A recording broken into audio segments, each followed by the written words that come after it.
ரொம்ப வருடங்களுக்கு முன்னாடி ஒரு போதகர் என்கிட்ட ஒரே ஒரு வார்த்தை சொல்லிடுறேன் உங்க விசுவாச வளர்ச்சிக்கா.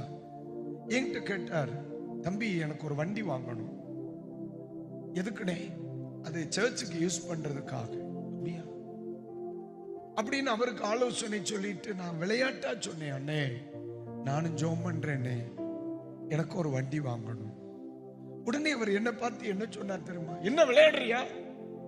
நாங்க இந்த வண்டி வாங்குற லெவலுக்கு வர்றதுக்கு எத்தனை வருஷம் உழைப்பு, அதெல்லாம் முடியாது. அதெல்லாம் இன்னும் எவ்வளவு காலங்கள் கிடக்கு.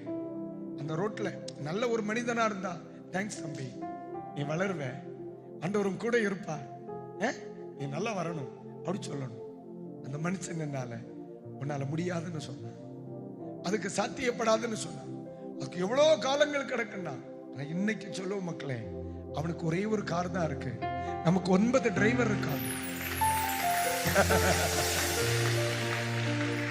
அவன் சொன்னதை கேட்டு என்னால முடியாதுன்னு நான் நினைச்சிருந்தா, அவன் சொன்னதை கேட்டு என்னால முடியாதுன்னு நான் நினைச்சிருந்தா, அவன் சொன்னதை கேட்டு என்னால சாத்தியம் இல்லை, அந்த அளவிற்கு நான் எழும்பி வர முடியாதுன்னு நான் நினைச்சிருந்தா, அவன் கூட சேர்ந்து எங்கே ஒரு இடத்துல சிங்கி தானடா அடிப்பேன். அடுத்த வார்த்தையை கேட்டு உன் வாழ்க்கையில முடியாது முடியாது முடியாதுன்னு சொல்லி எத்தனை வருஷம் முடங்கி கிடப்பேன். எந்திரி, ஆண்டவர் கூட இருக்கா. அல்லேலூயா.